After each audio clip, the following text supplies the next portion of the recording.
hari ini dalam ibadah raya kami.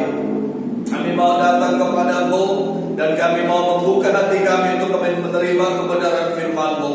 Engkau berbicara bagi kami, Engkau sampaikan isi hatimu, sampaikan apa yang menjadi kehendak-Mu, sampaikan apa yang direncanakan bagi kami Tuhan, dan berbicara untuk kami. Di dalam nama Yesus Tuhan kami berdoa, kami bersyukur. Haleluya. Amin. Amin.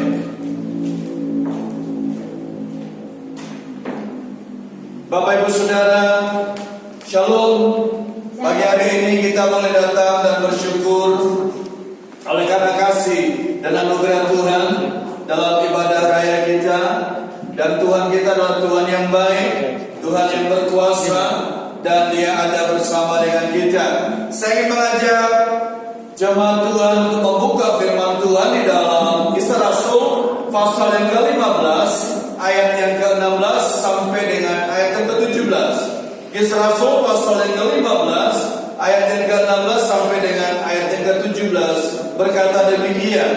Kemudian aku akan kembali dan membangun kembali pondok Daud yang telah roboh, dan reruntuhannya akan kubangun kembali dan akan kuteguhkan, supaya semua orang lain mencari Tuhan, dan segala bangsa yang tidak mengenal Allah yang kusebut milikku.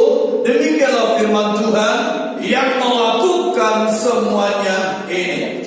Saudara, kita ini sekarang berada di mana disebut dengan di dunia yang penuh dengan kekacauan, kebingungan, kekhawatiran yang meningkat. Ya, jadi kekacauan, kebingungan, kekhawatiran yang meningkat. Kenapa? Karena kita melihat di tengah-tengah masyarakat banyak orang bingung, takut, khawatir, gelisah. Rumah-rumah ibadah ditutup dan tidak boleh dipakai karena virus corona yang begitu membuat banyak manusia di permukaan bumi ini, termasuk Indonesia, menjadi takut. Dan ketakutan ini membuat banyak orang menjadi tidak bisa berbuat apa-apa, gelisah, takut. Tapi kita melihat di balik semuanya ini Tuhan tidak diam, Tuhan tidak tertidur, Tuhan tidak membiarkan umatnya, dan Tuhan tidak membiarkan kita untuk hidup dalam ketakutan. Karena Tuhan tidak memberikan kepada kita roh ketakutan, tapi Dia memberikan kepada kita roh yang membangun kepada kita. Nah, di dalam Kisah Rasul pasal yang ke-15 tadi kita melihat ada kerinduan daripada Tuhan, dan ada kerinduan Tuhan yang luar biasa. Dan kalau kita melihat, Tuhan katakan bahwa Tuhan akan membangun kembali apa yang tadinya sudah tidak, yang sudah rusak. Tuhan katakan, aku akan bangun kembali apa yang tadinya sudah tidak ada harapan. Tuhan katakan, aku akan bangun kembali. Ayat ini mengatakan Tuhan akan membangun kembali. Apa yang dibangun Tuhan dikatakan di sini dalam ayat ini adalah pondok Daud yang telah roboh. Ini yang dibangun oleh Tuhan, dipulihkan kembali, dan dipulihkan, dibangun kembali keadaan yang tadinya sudah kacau balau, keadaan yang tidak ada harapan. Tuhan kembali untuk membangun. Dan Tuhan katakan, aku akan membangun kembali pondok Daud yang roboh, yang tidak ada lagi. Aku akan kembali untuk memulihkan yang kembali. Indonesia akan kembali sembuhkan, pulihkan kembali, kata Tuhan. Tapi pertanyaan saya adalah, mengapa Allah ingin membangun kembali pondok Daud? Kenapa Tuhan punya keinginan, punya kerinduan untuk kepingin membangun kembali pondok Daud? Kenapa kok tidak pondok Ka'bah Salomo yang dibangun? Kenapa juga tidak dibangun dengan segala kemegahannya? Kenapa juga tidak dibangun tabernakel Musa? Padahal tabernakel Musa adalah contoh pertama penyembahan orang Israel di padang gurun. Kenapa kok gak dibangun tabernakel Musa? Tapi kenapa kok malah yang Tuhan katakan pondok Daud yang dibangun? Apa sebabnya? Kenapa Tuhan punya kerinduan? Kenapa Tuhan punya keinginan kok malah pondok Daud yang dibangun? bukan Ka'bah Salomo, bukan juga tabernakel Musa di padang gurun. Tetapi Pondok Daud tidak melihat di sini. Mengapa Tuhan berkata demikian dan punya keinginan kembali membangun Pondok Daud? Kenapa? Karena kita melihat di sini bahwa ini adalah tempat rumah yang disukai oleh Tuhan, atau boleh saya katakan tempat kesukaan Tuhan, atau rumah kesukaan Tuhan. Dan itu yang sebabnya Tuhan katakan, aku ingin membangun kembali pondok itu, karena aku punya kenangan dan itu tempat kesukaanku, kata Tuhan. Kenapa? Karena Tuhan melihat di situ bagaimana Daud seorang yang memburu Tuhan, bagaimana Daud seorang yang begitu luar biasa mencari Tuhan pada zaman itu, pada zamannya. Daud punya gairah yang sangat luar biasa dalamnya, gairah untuk mencari hadirat Allah yang begitu kuat gairahnya, sehingga kita melihat gairah itu bisa menular kemana-mana. Dan itu membuat Tuhan rindu untuk membangun kembali, karena Tuhan ingin melihat ada hal-hal yang terjadi. Dan satu hal yang luar biasa, di situ Tuhan punya keinginan, punya kerinduan, punya harapan bahwa pondok itu dibangun kembali, pondok itu direstorasikan kembali. Ini berbicara tentang apa? Berbicara tentang pujian, penyembahan akan dibangun kembali, supaya kembali umat Allah menyembah Tuhan, dan kembali umat Tuhan merasakan hadirat Allah. Dan itu yang Tuhan inginkan, dibangun kembali pondok itu. Nah, kenapa? Kan kita melihat yang pertama tadi, karena itu adalah rumah kesukaan atau tempat kesukaan Tuhan, sehingga Tuhan kembali membangun pondok itu. Nah, yang kedua kita melihat kenapa Tuhan malah mau membangun pondok Daud, kok bukan Ka'bah Salomo atau tabernakel Musa. Kan itu adalah tempat yang pertama dibangun. Tapi kenapa Pak Tuhan punya kerinduan? Yang kedua kita melihat Kisah Rasul pasal ke-13 ayat ke-22. Karena kalau kita perhatikan, karena Daud adalah seorang yang berkenan di hati Tuhan. Daud adalah seorang yang berkenan di hati Allah. Itu sebabnya dikatakan di sini Tuhan punya kerinduan untuk membangun, karena dia punya hati. Dan dikatakan di sini bahwa Daud itu seorang yang berkenan, dan tentang Allah dikatakan di sini hati Tuhan ada di dalam hati Daud. Dan dikatakan di sini Daud orang yang membuat hati Tuhan berkenan. Daud adalah seorang yang serupa hati Tuhan. Bahkan dikatakan Daud adalah seorang hatinya serupa dengan hati Tuhan, berkenan kepada Tuhan. Kalau seorang berkenan kepada Tuhan, berarti apapun bisa dilakukan, dan apapun bisa Tuhan lakukan untuk orang itu, karena dia berkenan. Ya. Dan Daud ini adalah orang yang berkenan di hati Tuhan. Dikatakan kenapa? Karena Daud ini adalah seorang yang memburu Tuhan. Dalam Mazmur pasal yang ke-119 ayat yang ke-164 mengatakan, Daud seorang yang memburu Tuhan, dia memuji Tuhan sehari 7 kali. Alkitab mengatakan sehari 7 kali Daud memuji-muji Tuhan. Ini membuktikan bahwa Daud seorang yang begitu memburu Tuhan, begitu membuat hati Allah berkenan, dan seorang pemburu, seorang pengejar hadirat Allah, seorang yang begitu senang untuk Tuhan. Kenapa? Karena itu membuat Tuhan kepingin membangun kembali pondok Daud. Hati Tuhan, kalau kita membaca dikatakan di dalam firman Tuhan dalam 2 Samuel pasal yang ke-6, saya mengajak untuk melihat di sini 2 Samuel pasal yang ke-6 dikatakan demikian, ditulis demikian ayat yang ke-12. Alkitab mencatat, diberitahukan kepada Raja Daud demikian, Tuhan memberkati seisi rumah Obed-Edom dan segala yang ada padanya oleh karena tabut Allah itu. Lalu Daud pergi mengangkut tabut Allah itu dari rumah Obed-Edom ke kota Daud dengan sukacita. Ayat yang ke-13 berkata demikian, apabila pengangkat tabut Tuhan itu melangkah maju 6 langkah, maka ia mengorbankan seekor lembu dan seekor anak lembu gemukan. Jadi kita melihat di sini, kalau kita membaca ayat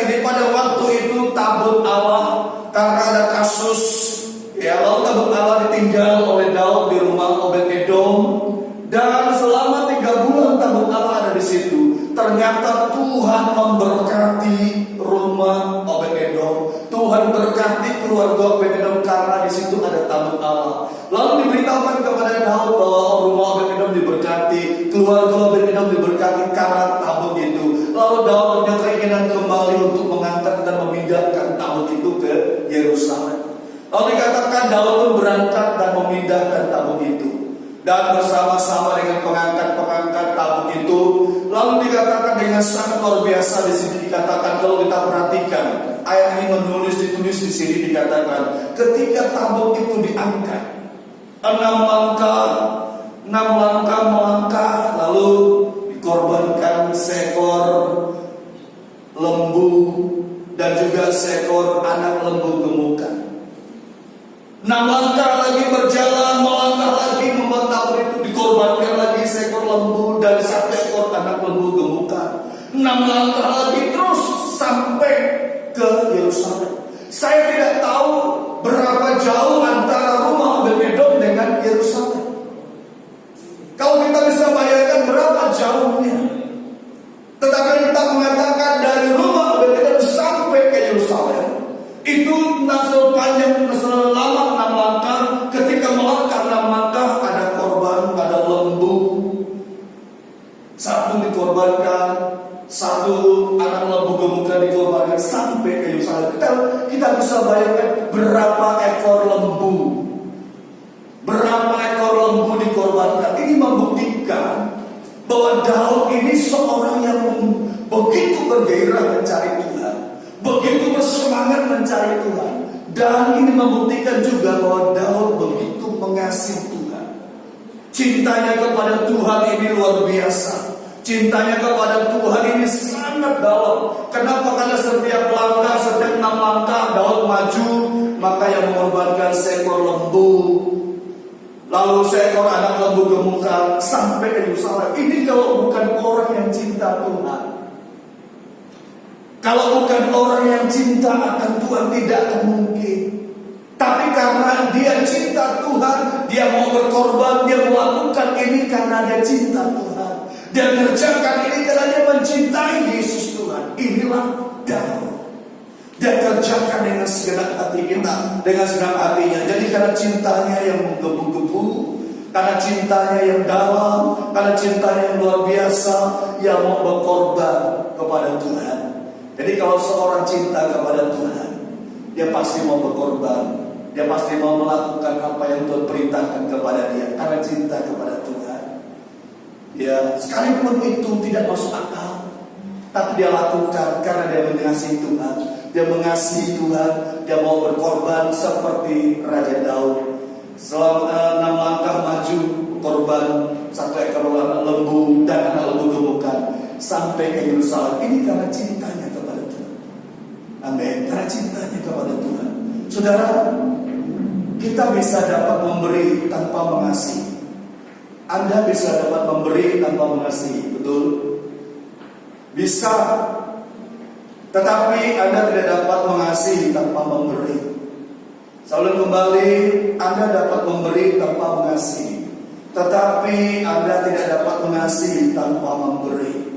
Kalau kasih seperti yang dimiliki oleh Daud kepada Tuhan, dibangun di tengah-tengah kita, dibangun di tengah-tengah gereja Tuhan, dibangun di tengah-tengah umat Allah. Kalau kasihnya seperti yang dimiliki oleh Daud ini, maka kita melihat di sini akan ada terjadi satu kegerakan Allah yang luar biasa. Akan ada terjadi satu kebangunan Allah yang luar biasa. Kenapa? Karena kasih yang dibangun. Kasih yang dibangun dan kasih yang menular. Dan kasih yang bisa membuat banyak orang yang mengalami kasih Tuhan.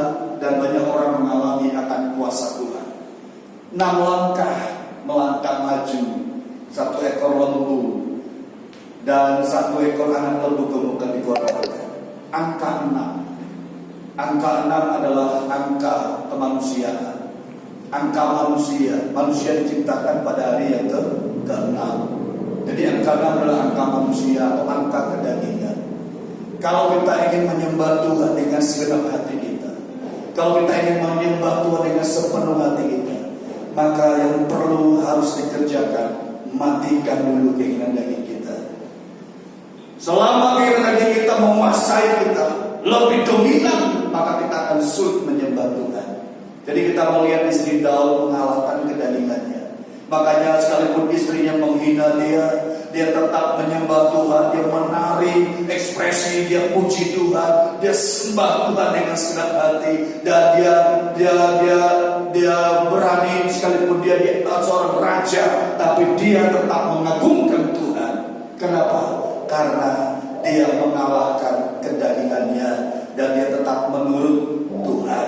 Saudara, Kolose 3 ayat 5 sampai 6 mengatakan, karena itu matikanlah dalam dirimu segala sesuatu yang duniawi, yaitu percabulan, kenajisan, hawa nafsu, nafsu jahat, dan keserakahan, sama dengan penyembahan berhala. Itu dimatikan.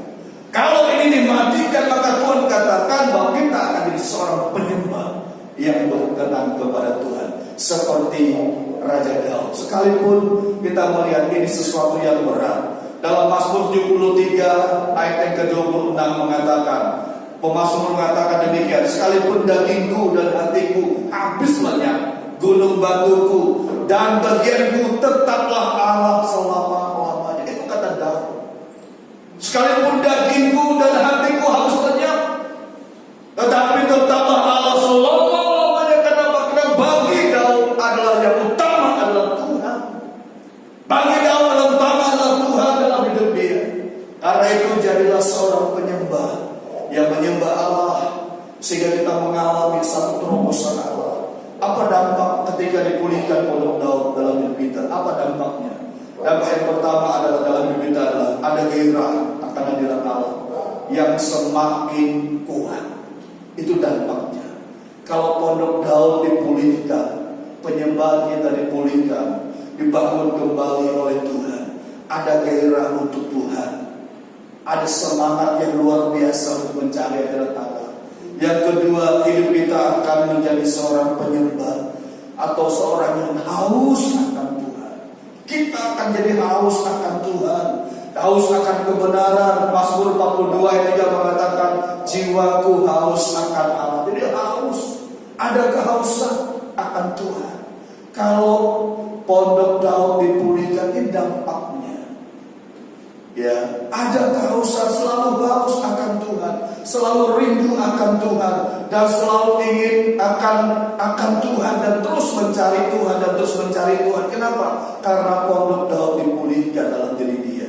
Karena itu hari ini dalam ibadah raya kita, jadilah seperti Daud yang terus memburu Tuhan. Ketika Tuhan berkata, aku ingin membangun kembali pondok Daud, berarti ada satu kerinduan Tuhan. Dia rindu melihat umat Tuhan menyembah dia, sehingga umat Allah diberkati kembali, umat Tuhan dipulihkan kembali, dan bangsa Indonesia dipulihkan kembali dan diberkati kembali. Puji Tuhan, Tuhan Yesus memberkati. Mari kita berdoa. Kami datang kepadamu Tuhan, kami percaya Engkau adalah Tuhan yang berkuasa. Tuhan, Engkau adalah tempat perlindungan kami dan kubu pertahanan kami, Allah yang kami percayai dalam Yesus Kristus Tuhan. Dan Engkau yang melepaskan kami, melepaskan bangsa kami dari segala sakit penyakit, dari virus dan penyakit sampar yang menular ke sana kemari. Dan Engkau Tuhan yang melepaskan kami dan membuat kami bisa berada dalam kemerdekaan Tuhan. Jadikan kami seorang yang berada dalam perlindungan Tuhan, sehingga kami merasakan kesetiaan Tuhan. Sebab Tuhan ialah tempat perlindungan kami, yang maha tinggi itu adalah tempat kami untuk berteduh, dan malapetaka tidak akan menimpa kami, karena Engkau Tuhan mengutus malaikat-malaikatmu menjaga kami, mengawal kami, dan membawa kami keluar menjadi seorang pemenang di dalam Tuhan Yesus. Terima kasih Bapak, terima kasih Engkau memberkati kami semuanya Tuhan. Berkati jemaat-Mu Tuhan, berkati kami percaya segala Kau firmankan di dalam nama Yesus Kristus Tuhan terjadi dalam hidup kami. Jadikan kami seperti hamba-Mu Daud, kami mau menjadi seorang penyembah yang berkenan kepada-Mu. Terima kasih Bapak, terima kasih. Terpujilah nama-Mu Tuhan. Di dalam nama Yesus Kristus kami berdoa dan bersyukur. Terima kasih Bapak, terima kasih. Biarlah Tuhan Berkat-Mu turun atas seluruh umat-Mu. Berkat daripada Tuhan Yesus Kristus, berkat yang spesial, berkat dari surga mengalir dalam kehidupan umat-Mu, dan berkat dari Allah Bapa, Anak, Roh Kudus, sehingga umat-Mu hidup dalam kemenangan dan keberkatan dari Tuhan. Terima kasih Bapa. Dalam nama Yesus kami berdoa dan bersyukur. Haleluya. Amin. Amin. Sebentar kita akan mendengarkan kesaksian, tapi sebelum mendengarkan kesaksian, kita akan bersama-sama berdoa terlebih dahulu. Kita akan persiapkan persembahan kita. Kita akan berdoa bersama-sama. Tuhan, kami bersyukur untuk berkat yang Kau berikan, sehingga hari ini kami bersama-sama beribadah. Tuhan, sebentar kami akan memberikan persembahan, memberkati setiap persembahan kami. Engkau layakkan Tuhan untuk pekerjaan-Mu, Tuhan Yesus, di Gema pujian Tuhan. Terima kasih Tuhan, Kau memberkati anak-anak-Mu yang memberi, dan yang belum bisa memberi Tuhan Kau juga berkati, sehingga ada kemampuan untuk bisa memberi. Dan dalam satu nama Tuhan Yesus Kristus, Anak Allah yang berkuasa. Haleluya. Amin.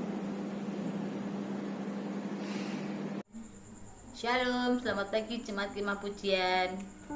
Pada pagi hari ini kami sekeluarga akan menyaksikan cinta kasih Tuhan yang sungguh luar biasa dalam kehidupan kami sekeluarga, khususnya dalam masa pandemi yang ada saat ini, di mana kami sekeluarga boleh menikmati dan merasakan kasih Tuhan yang sungguh luar biasa dalam kehidupan kami sekeluarga, di mana banyak orang yang mengalami kesusahan, kesulitan, bahkan ada yang kena PHK. Tapi kami bersyukur kalau sampai saat hari ini pemeliharaan Tuhan ada buat kami sekeluarga. Tuhan senantiasa mencukupkan apa yang kami perlukan. Tuhan menyediakan yang kami butuhkan. Sungguh kita bersyukur punya Allah yang sungguh luar biasa, Allah yang mampu memberkati kita dengan berlimpah-limpah. Secara manusia itu hal yang mustahil, tapi bagi Tuhan tidak ada yang mustahil.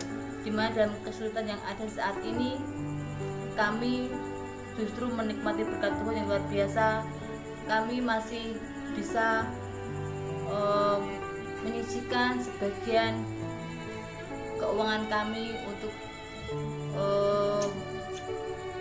membeli beberapa bahan yang kami perlukan untuk pembuatan rumah kami. Ini suatu hal yang sungguh-sungguh luar biasa dan boleh kami nikmati sekeluarga. Kami sekeluarga sungguh-sungguh mengucap syukur kepada Tuhan buat kebaikan Tuhan, kemurahan Tuhan. Bila kita mau tetap berharap besar kepada Tuhan, karena dalam Tuhan tidak ada yang mustahil. Di dalam Tuhan kita senantiasa dipelihara dan dicukupkan. Itu yang dapat kami saksikan, kami bagikan. Cinta kasih Tuhan sungguh luar biasa dalam kehidupan kami sekeluarga. Bila kesaksian kami ini boleh menjadi berkat bagi Bapak Ibu saudara sekalian yang mendengarkan. Terima kasih. Dan kami sekeluarga untuk kemuliaan nama Tuhan. Bukan dengan kekuatanku ku dapat jalani hidupku, tanpa Tuhan yang di sampingku ku tak mampu sendiri. Engkaulah kuatku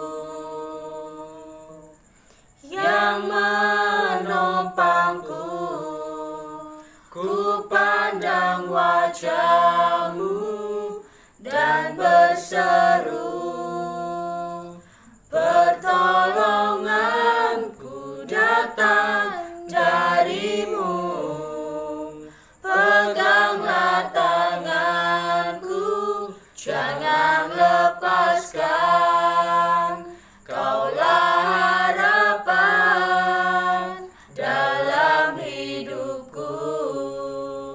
Ku pandang wajah-Mu dan berseru,